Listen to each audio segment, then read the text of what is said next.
Alright, so Dan the Man here, giving you the lowdown of what to expect when you go to Halloween Haunt 2010 over at Canada's Wonderland.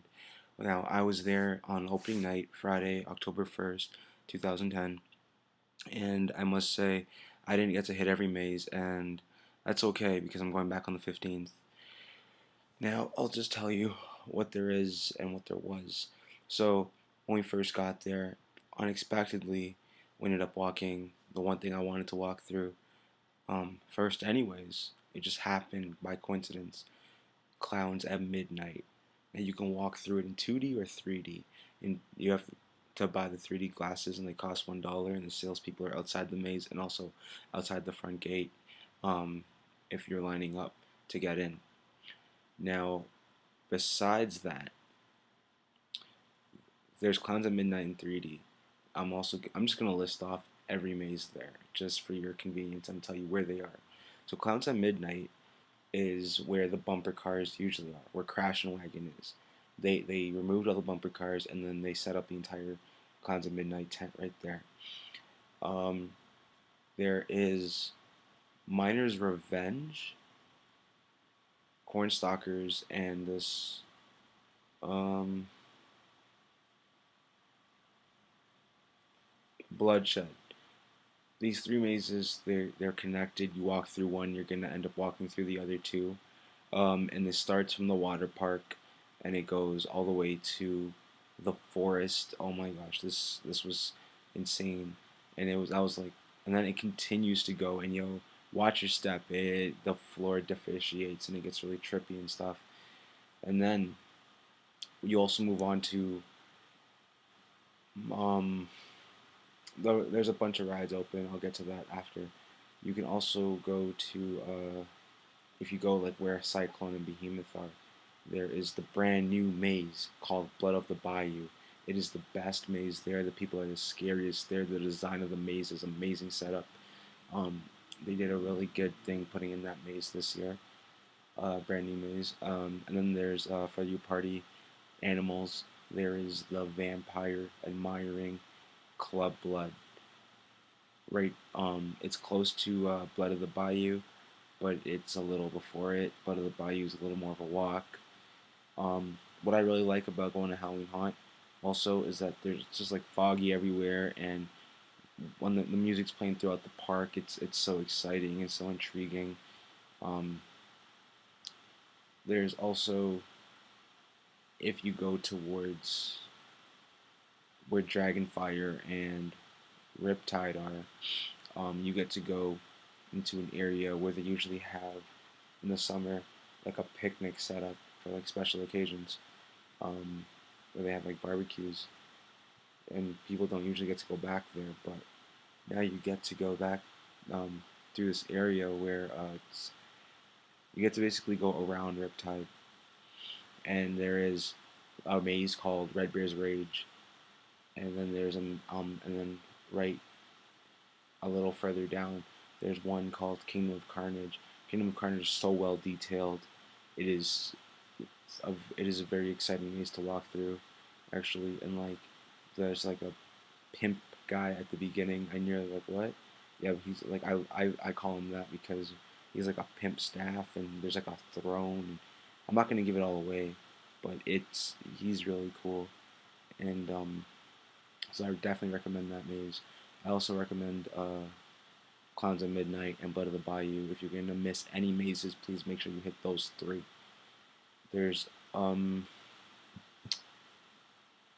also there's right by Drop Tower and Speed Race go karting. There's another 3D maze called Mother Noose, and Mother Noose is pretty much like walking through a twisted fairy tale. So everything is corrupt, and there is a giant rabbit, and I love that guy to death. I will like you're not allowed to touch the people, but if I could, I would run and give that giant rabbit a hug. It is so fucking cool and cute. Um, you could all am I missing anything right now? I think I've listed them all. If I haven't mentioned it yet, if I haven't mentioned it yet, as soon as you walk in to the park, right to your right, there is a maze called the Asylum. And this thing is, the Asylum setup is something I did not get to witness this year. I witnessed it last year, and I don't know if it's part of the setup or not, but last year, Wonderland really cheaped out on those guys, and they didn't even get a roof on the place. I don't know if that was all part of the setup or whatnot, though. But it's but also just pay close attention to the to the details that Wonderland puts in to the mazes. And you don't get to witness it all because it's so fucking dark when you walk through. Sorry for the swearing, but it's just so so well detailed. Like they put effort into making each room have certain like styles and significance. So I definitely recommend that you check that out.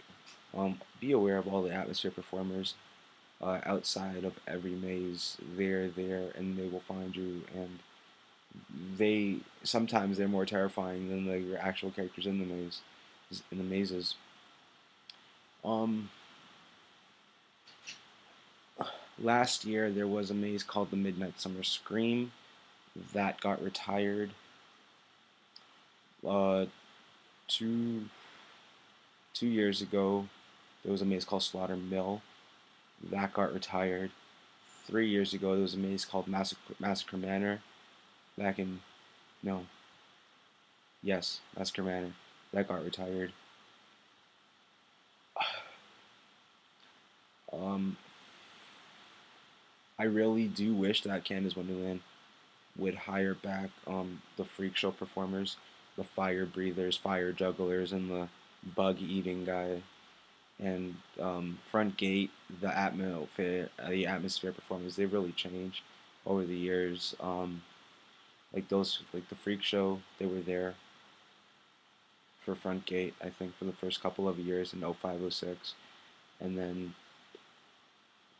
now they haven't really changed the way they do things because you basically front gate is awesome. Like you walk in and you see death, and you're just like, oh yeah, I'm here.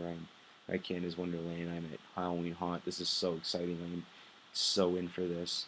The 2 years ago and last yeah 2 years ago and last year, they had a vampire couple. That vampire couple was really were really good at getting you. So yeah, they do switch up the characters that they have, but like as far as the setup goes, not the setup goes. Sorry. As far as the setup, I'm repeating myself. So as far as that goes, um, when what they do there at front gate, that hasn't really changed, but the characters have.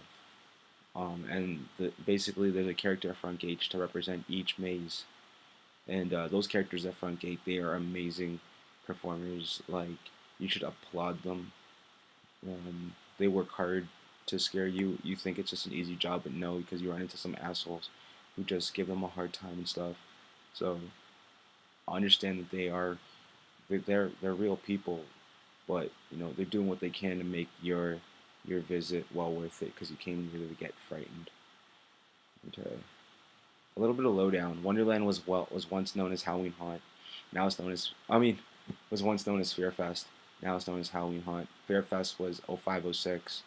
And then in 07 it switched over to Halloween Haunt. 08, and then it stayed as Halloween Haunt. I have yet to see a commercial on TV for it. If you've seen one, drop a comment and tell me where you've seen it. But I highly recommend checking this out. It's such an exciting place, such an awesome event, and I guarantee you'll go back more than once. Although it is pricey, but the cool thing is if you buy a souvenir cup from there, souvenir cup is pretty much cheaper than buying the original souvenir cup that they sell during the day. And so the souvenir cups are pretty awesome. They're like cups, and then like in the middle of the cup is like a skull, and like they come in colors of orange and green.